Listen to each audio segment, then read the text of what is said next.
নারী চিকিৎসকের প্রতি জুলুম নির্যাতন সেটার প্রতিবাদ হবে, কিভাবে তার জুলুম থেকে রক্ষা করা যায় সেটা বলা হবে।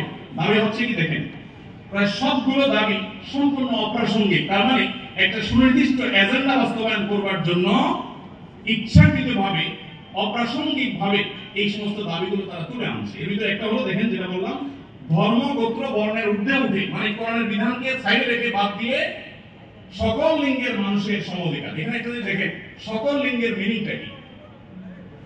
সকল লিঙ্গ মানে কি? নারী পুরুষ? জি না।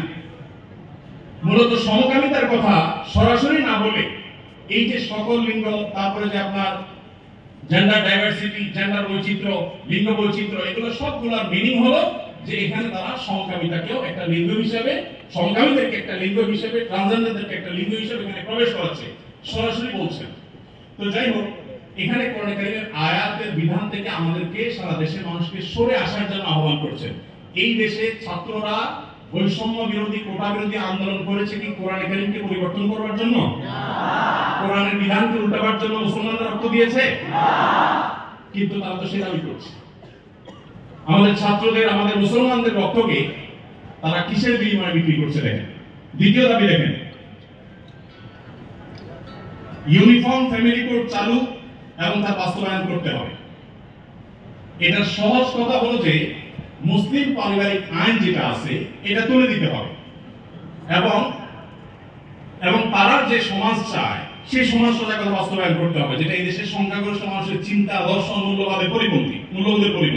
4 নম্বর, এটা 5 নম্বর দফা হলো এখানে সন্তান অভিভাবকত্বের আইন পরিবর্তন করতে হবে। নারীকে সন্তান অভিভাবকত্ব দিতে হবে। কোরআন পুরুষকে, বাবাকে অভিভাবকত্বের দায়িত্ব দিয়েছে এবং সেটা আমাদের সমাজে প্রতিষ্ঠিত, এটা আমাদের সমাজের সংস্কৃতি, এটা দেশের মানুষের আবহমান কাল থেকে আসা সংস্কৃতি, এটাকে পরিবর্তন করে ফেলতে হবে। দেখুন, এগুলো এতটা অপ্রাসঙ্গিক এই সমাজে যে এগুলো নিয়ে দেশের মানুষের কোনো কনসার্ন নাই, কিন্তু তাদের কনসার্ন আছে।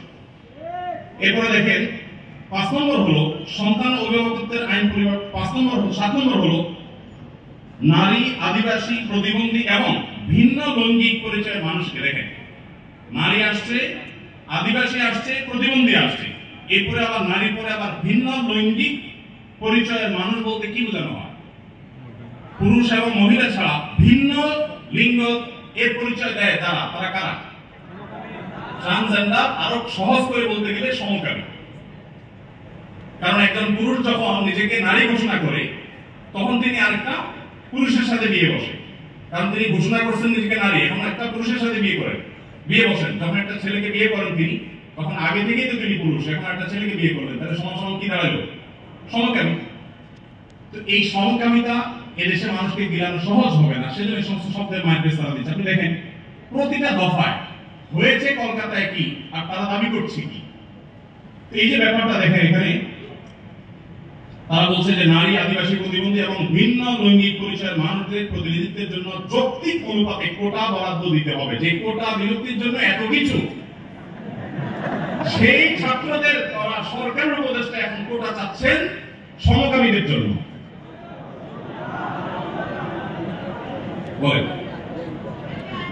এই মানুষগুলো যারা শারীরিকভাবে সুস্থ সবল, তারা নিজের মেধায় তো লড়তে পারেন, কিন্তু এখানে নারীদের জন্য শুধু কোটা চাচ্ছেন তিনি তা না, তিনি ভিন্ন লৈঙ্গিক পরিচয় ধারণকারী মানুষদের অর্থাৎ সমকামীদের জন্য তিনি কোটা চাচ্ছেন। সমকামীদের শুধু বৈধতা দেওয়ার কথা বলছেন না, তাদের জন্য কোটা রাখার দাবি করা হচ্ছে। আচ্ছা দেখেন, এরপর আমরা দেখতে পাচ্ছি যে 8 নম্বর যে দাবি, সেই দাবিতে লেখা আছে যে বলা হয়েছে যে 1860 সালে গর্ভপাতের আইন বাতিল করতে হবে, নারীকে গর্ভপাতের পরিপূর্ণ স্বাধীনতা দিতে হবে। মানে জেনা ব্যভিচার হবে, অসামাজিক কার্যকলাপ হবে, মনে চাইলে গর্ভপাত করবে, এই বিষয়গুলো ইজি করে ফেলতে হবে সোজা কথা। তো গর্ভপাতের মাধ্যমে যে ভ্রূণ হত্যা করা হয়, এটা কি হত্যা না? হত্যা না। তো মানবতার ধ্বজাধারীরা দাবি করছেন কিসের? যে একটা মানব ভ্রূণ হত্যা করার অনুমতি দিতে হবে, স্বাধীনতা দিতে হবে। এ দাবি করছেন কারা? মানবতার সবক দেয় যারা আমাদেরকে সকাল বিকাল পায়। এরপর আপনি দেখেন কলকাতায় ঘটেছে কি, একজন নারী চিকিৎসকের উপরে জুলুম হয়েছে, আর তারা চাচ্ছে কি যে কোনো নারী যে কোনো জায়গায় গর্ভপাত করতে পারবে। ভাবে পারমিশন চাচ্ছে।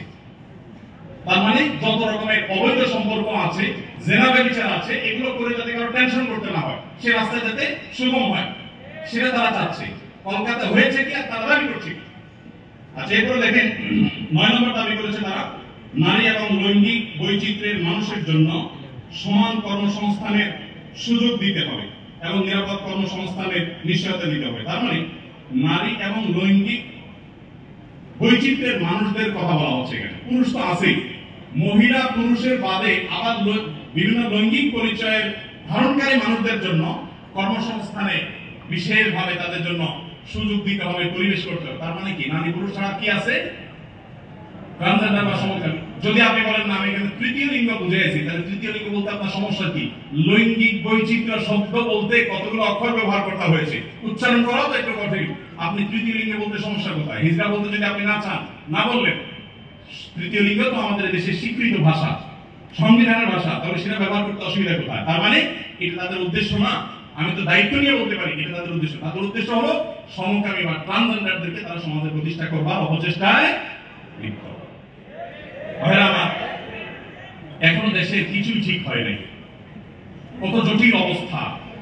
এখনো পুলিশ ভালো করে তাদের কাজে যোগদান করতে পারেনি, এখনো স্থবিরতা আছে, স্থাবর হচ্ছে না। সবাই সবাইকে সহায়তা করছে, আমরা সবাই সহায়তা করছি।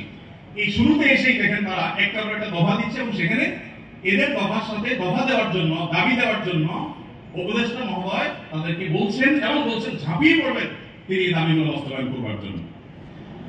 এরপরে 10 নম্বর দাবি দেখেন, প্রতিটি ভিন্ন ভিন্ন লৈঙ্গিক পরিচয়ের মানুষের রাষ্ট্রীয় পরিচয় পত্রে তার লৈঙ্গিক পরিচয়ের স্বীকৃতি থাকতে হবে। তার মানে পুরুষ, মহিলা, ট্রান্সজেন্ডার বা সমকামী এটা থাকতে হবে। পুরুষ মহিলা তো আছে, তাহলে প্রতিটি লৈঙ্গিক পরিচয় ধারণকারী মানে কি বোঝাচ্ছেন আপনি? আপনি বলেন যে পুরুষ, মহিলা, হিজড়া বা তৃতীয় লিঙ্গ, এটা তো হয়ে যায়। কিন্তু প্রত্যেকটা মানে কি? প্রত্যেকটা লিঙ্গ পরিচয় ধারণকারী মানুষের মিনিং হলো এটা।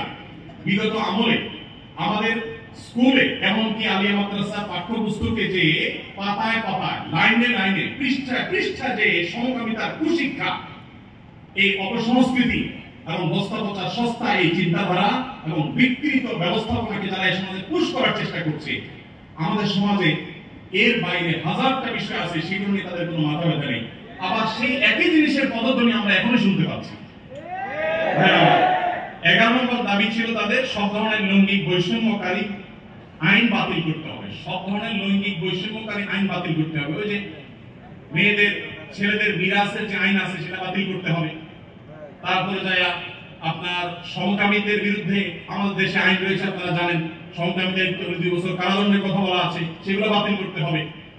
এই যে দাবিগুলো আছে, আপনারা এবার মিলান যে কলকাতাতে একজন নারী চিকিৎসক তিনি জুলুমের শিকার হয়েছেন, তার সেই জুলুমের বিরুদ্ধে সর্বকণ্ঠে আমরা শতকণ্ঠে প্রতিবাদ জানাবো। কিন্তু এখানে প্রতিবাদ জানাতে গিয়ে দাবি যেগুলো তোলা হচ্ছে সবগুলো হলো সমকামী এবং ট্রান্সজেন্ডারদের জন্য দাবি। এই যে ষড়যন্ত্র, এটা আমাদের দেশে নতুন না। যারাই যখন আসে বিদেশিদের টাকা পয়সা ফান্ড পেয়ে তারা সেগুলোকে এই দেশে পুশ করার অপচেষ্টায় লিপ্ত থাকে। তারা জানে না এদেশের ওলামায়ে কেরাম তাদের শেষ রক্তবিন্দু থাকা পর্যন্ত এই সকল অনাচারের বিরুদ্ধে তারা কথা বলে যাবে। এদেশের ওলামায়ে কেরাম, এদেশের দিনদার মানুষের কোনোদিন এটা বাস্তবায়ন হতে দিবে না। মালয়েশিয়ানরা যদি সমকামীদের যে সিম্বল, তাদের যে রংধনুর সিম্বল, সেই কালারগুলো, সেই 6 কালার, এগুলো যদি কেউ কোনো পোশাকে, আশাকে, ঘড়িতে, কোনো কিছুতে ধারণ করে, আমি যদি ভুল না বলে থাকি, না জেনে থাকি, তাহলে 3 বছর কারাদণ্ডের কথা বলা আছে। তো মালয়েশিয়ান গভর্নমেন্ট যদি এটার বিরুদ্ধে এত শক্ত অবস্থানে থাকার পরেও তারা উন্নতির চরম শিখরে পৌঁছে যায়, আমরা তাদের কাছে চাকর হওয়ার জন্য লালায়িত থাকি, তাহলে এরা আমাদেরকে কোথায় নিয়ে যেতে চায়? একজন উপদেষ্টা মহোদয় তিনি বর্তমানে আমাদের প্রচলিত আইন, সংবিধানে থাকা জিনিসের বিরুদ্ধে, সবচেয়ে বড় কথা আইন সংবিধান চিন্তা বড় জিনিস হলো এদেশে সকল ধর্মের মানুষের কাছে ঘৃণিত একটা বিষয়কে সমাজে এস্টাবলিশ করবার জন্য রীতিমতো প্রকাশ্যে এখন তারা নেমেছে। এখন একজন আলেম হিসাবে, একজন দায়ী হিসাবে আমাদের বুদ্ধিভিত্তিক ভাবে এই সকল ষড়যন্ত্র মোকাবেলা করতে হবে। আমরা এদেশের বৈষম্যের বিরুদ্ধে, যত প্রকার বৈষম্য আছে সেই বৈষম্যের বিরুদ্ধে ওলামায়ে কেরাম কথা বলেছেন। সবচেয়ে বেশি বৈষম্য শিকার তো আলেম সমাজের দেশে। আলেমদের চাইতে দাড়ি টুপি এবং হিজাবের চাইতে বেশি